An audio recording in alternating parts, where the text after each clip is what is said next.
এবং যার সাথে আমার বিয়ে হয়েছে সে সারা রাত আমাকে ঘুমাইতে দিত না। সারা রাত সে টর্চার করতো, সারাদিন তার ফ্যামিলি টর্চার করতো। সে বিভিন্ন রকম ফোনে আমাকে ভিডিও দেখাতো যে এভাবে এভাবে। তার কাছে বেসিক্যালি ছিলাম আমি জাস্ট সেক্স টয় বললেই চলে, যে তার পছন্দ মতো সে আমাকে ইউজ করতে পারবে।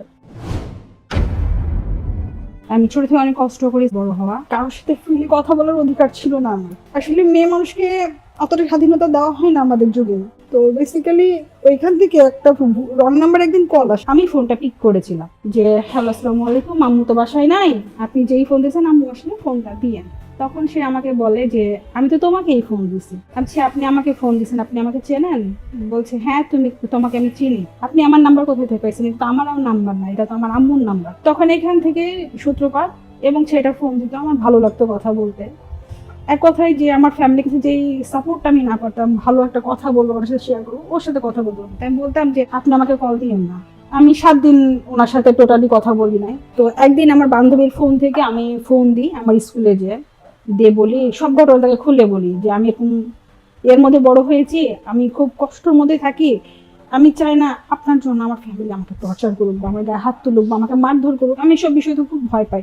আমার লাইফে এই স্বপ্ন খুব বড় হওয়ার, আমি আপনার জন্য আমার লাইফের ফোকাসটা নষ্ট করতে চাই না, কারণ আপনি যদি কিছু করেন আমার আমাকে মাইরে ধরে বিয়ে দিয়ে দিবে, আমার লাইফটা বরবাদ হয়ে যাবে। তখন সে আমাকে অফার করে আমি বিয়ে করবো। তখন আমি বললাম আমার পক্ষে সম্ভব না, কারণ বিয়ের আমি কিছুই বুঝি না। তখন আমি বিয়ে করে কি করবো, আমি বিয়ে থেকে ভয় করে পালাই।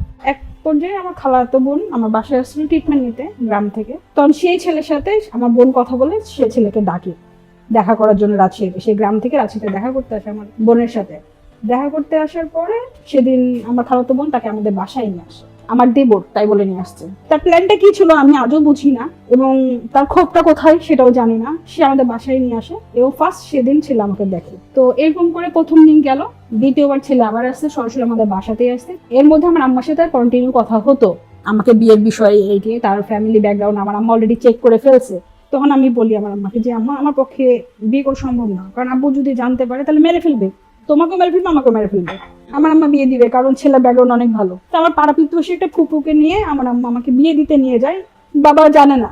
তখন ছেলের সাথে যখন বাইরে আমি দাঁড়াই, তখন আমি বলছি আপনার 2টা পা ধরি, আমি এখান থেকে পালাই যাই, আপনি আম্মাকে কিছু বললেন না, আমি বিয়ে করবো না। কেন বিয়ে করবো না? কারণ আমি লেখাপড়া করবো, আমার স্বপ্ন ভালো কিছু হওয়ার। বলে আমি তোমাকে পড়াশোনা করাবো, শুধু তোমাকে বিয়ে করে রেখে দিব, তুমি যতদিন ইন্টার পাস না করবো ততদিন তোমাকে আমি নিয়ে যাব না। এই কথা যখন বলার পরে আমি এক কথায় রাজি হই। কি করবো, বাধ্য হই, তো নাও ছাড়বে না। আর এখান থেকে পালাই যাবো কোথায়, আমি তো রাস্তাঘাট কিছু চিনি না। পরে ওখানে আমার বিয়ে হয়, বিয়ের পরে আমি বাসায় আসি, আমার বাসায় আমি চলে আসি, ওর বাসায় চলে যাই। যে পদ্ধতি দেখছেন এটা আমরা ক্লিন সিটি গ্রিন সিটি সুন্দর শহর রাজশাহীতে শুট করছি, এবং আপনাদেরকে বলে রাখি আমরা প্ল্যান করেছি বাংলাদেশের বিভিন্ন ডিস্ট্রিক্টে বিভিন্ন লোকেশন থেকে আমরা শুট করবো, এতে করে আপনারা ওই শহরের আশেপাশে যারা আমাদের শোতে অংশ নিতে চান আপনাদের যেন সুবিধা হয়, আপনারা যেন ঢাকাতে গিয়ে শোতে অংশগ্রহণ করাচ্ছে আপনার বাসার পাশে যেন কোনো লোকেশন আমরা সুযোগটা দিতে পারি, আপনারাও নিতে পারেন, সেই ব্যবস্থাটা আমরা করবো। আমাদের সাথে আপনারা নিয়মিত যোগাযোগ রাখুন এবং আমাদের পেজে নজর রাখুন। শুনি আপনার গল্প। তখন এই অবস্থায় চলে যায়, যাওয়ার পরে তার ফ্যামিলিরা জানে, এবং জানানোর পরে ওরা ঠিক আমার সেপ্টেম্বরে বিয়ে হয়, নভেম্বরে ওরা নিতে আসতে চায়। তাহলে আমার আম্মা বলে যে না আমি এখন দিতে পারবো না, আমার মেয়ের এক্সাম চলছে, আর ওর বাবা জানে না এই বিষয়ে, যদি জানাজানি হয় আমাদের সংসার তো টিকবে না, উল্টা আমার মেয়ের জীবনটাও ইয়ে হয়ে যাবে, একটু ধৈর্য ধরে। কারণ এক পর্যায়ে তারা অনেক কিছু বলে আমার ফ্যামিলিকে মেনটেন করার চেষ্টা করে। পরে আব্বুকে যখন আম্মু বলে আমার খালাকে দিয়ে যে এই ঘটনা আমি কাজ করে ফেলছি, অন্যায় করে ফেলছি, তখন আব্বু পুরা স্টক করার মতো বিছনায় পড়ে গেল। 7 দিন আব্বু না খেয়ে বিছনায় পড়েছিল, আর সাথে কথা বলতো না, কিছু খাইতো না, বাসায় বের হতো না। এক কথায় জারাজারি তো হয়েই যাচ্ছে সবাই। এখন কি করবে, মান সম্মানের ভয়ে তখন ডিসেম্বর মাসে আমার গায়ে হলুদের অনুষ্ঠান বানায়, মানে একটা মানুষকে বোঝানোর জন্য যে আমার মেয়ে বিয়ে হচ্ছে, দিয়ে 17 ডিসেম্বর আমাকে বিদায় দেওয়া হয়। শ্বশুর বাড়িতে ঘুম থেকে উঠতে হতো ফজর আজানের সময়। এরপরে সারাদিন স্বামীর কাছে যেতে পারবো না, ঘরে রেস্ট নিতে পারবো না, এবং যার সাথে আমার বিয়ে হয়েছে সে সারা রাত আমাকে ঘুমাইতে দিত না। সারা রাত সে টর্চার করতো, সারাদিন তার ফ্যামিলি টর্চার করতো, সে ফিজিক্যালি খুব টর্চার করতো আমাকে। সামনে সাইড পিছন সাইড 2 সাইড দিয়ে আমাকে অত্যাচার করতো। মানে আমি ছোট ছিলাম, এগুলো বুঝতাম না, এটাই দোষ ছিল আমার। সে বিভিন্ন রকম ফোনে আমাকে ভিডিও দেখাতো যে এভাবে এভাবে। তো আমি যেসব বুঝি না বা এসব দেখি নাই, এসব এতো না, সে আমাকে প্রচুর মারতো। ওর কথা মতো যদি কাজ না করতাম সে প্রচুর মারতো আমাকে। তো এইসব হতে হতে যখন শ্বশুর বাড়িতে কাজের মেয়ের মতো খাটাই, এত কাজ করার পরে তারা কখনো আমার নাম করতো না যে আমি কাজ করেছি, উল্টা বলে সারাদিন শুয়ে থাকে, কোনো কাজ ঠিক মতো করে না। শাশুড়ি মারতো, শ্বশুর মারতো, এবং ফকির বাচ্চা ছেড়ে তো কথাই বলতো না। এবং স্বামী সারাতে এরকম করতে করতে এক পর্যায়ে আমার যৌনাঙ্গে ঘাও হয়ে গেছিল।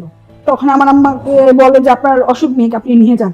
যখন ভালো থাকি তখন তাদের বাসায় কাজের মেয়ে, আর যখন অসুস্থ হয় তাহলে আমার আম্মার বাসায় পাঠায় দিত। কারণ আমার আম্মা নিয়ে এসে চেক আপ করানো হয়। তখন আমার মলদার এবং যৌনাদার দুইটাই অবস্থা খারাপ ছিল। আসলে সে যেভাবে আমার সাথে মানে সামনে সাইডটা ইউজ করে এটা সবাই জানে, সে পিছনের সাইড ইউজ করতো এবং পিছনের সাইডে যে জীবাণুটা সেটা সামনের সাইডে যখন আসে তার ইনফেকশন হয়, এটা সবাই জানে কম বেশি।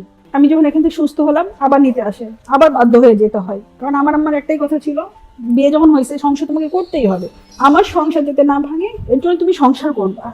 বাধ্য হয়ে করতে করতে আমার ফার্স্ট বেবি আমি কনসেপ্ট করি। পুরো ফ্যামিলি এগেনস্ট যে বাচ্চাটা নিতে দিবে না, তারা বাচ্চা চায় না। আপনার শ্বশুর বাড়ি জানেন? জি। আর আমার মায়ের কথা আমি বাচ্চা নিব, যাই হয়েছে আমি বাচ্চা নিব। চেক আপে যাওয়ার পরে ডাক্তার বলে অবশ্যই কোনো মুখেই সম্ভব না, অলরেডি 5 মান্থ হয়ে গেছে, এখন হবে না, আপনি বাচ্চাটা নিয়ে ফেলেন। কিন্তু এতটুকু আশা ছেড়ে দেন যে কোনো একজনকে বাঁচাতে পারবেন, কারণ মেয়ের শরীরে ব্লাড নাই, মেয়ের শরীরে যে পরিমাণ টর্চার হ্যাসেল গেছে সম্ভব না। আমার জীবন হয়ে চলতে থাকতেছে, আমি যে আমার মা বাবার বাসায় বাচ্চা হতে আসবো।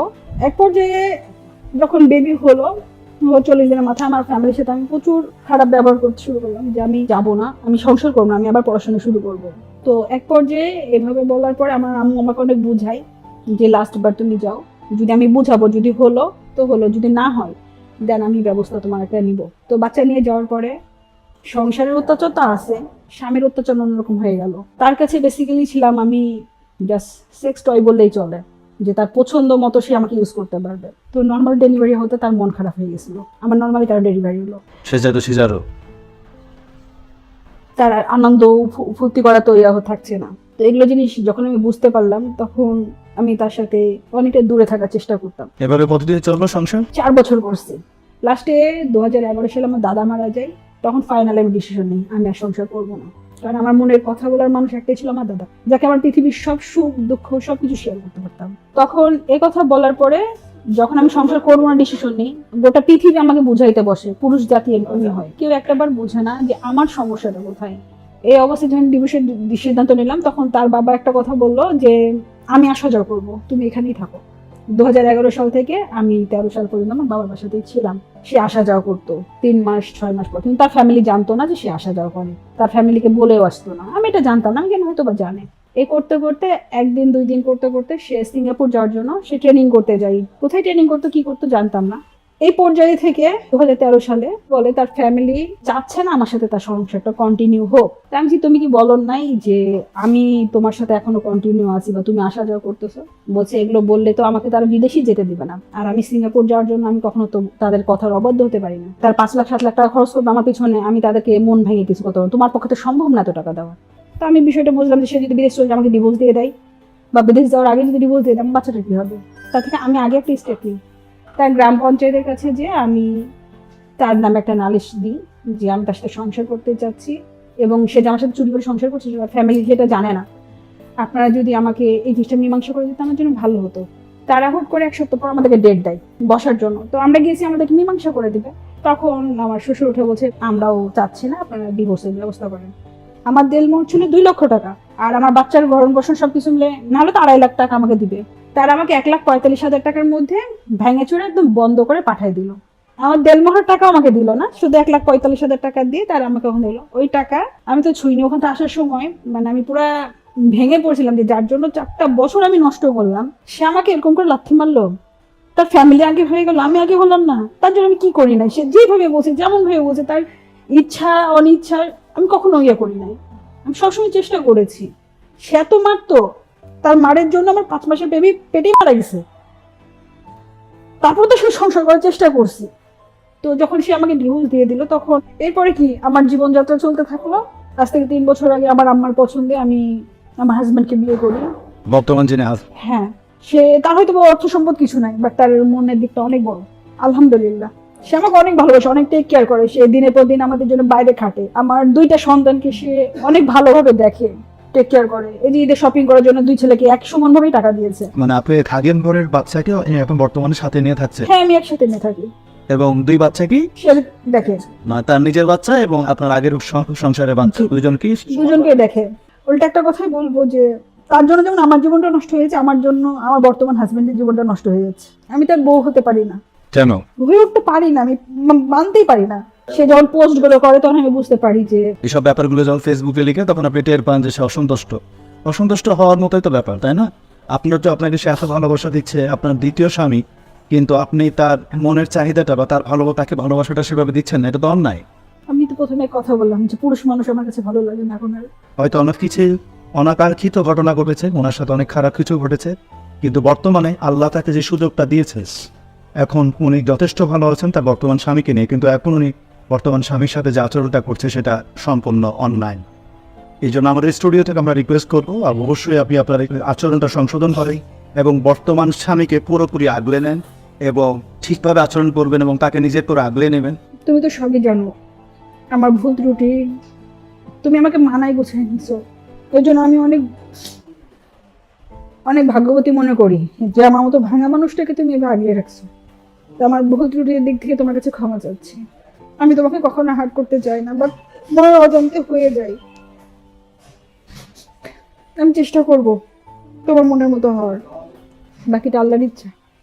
আচ্ছা, শুভকামনা রইল আপনার প্রতি। আমরা আশা করবো আপনি বর্তমান স্বামীর প্রতি আরো বেশি কেয়ারিং হবেন এবং আপনার নিজের সব কিছু দিয়ে তাকে ধরে রাখার চেষ্টা করবেন। এই অনুরোধ জানিয়ে আমরা আজকে বিদায় নিচ্ছি।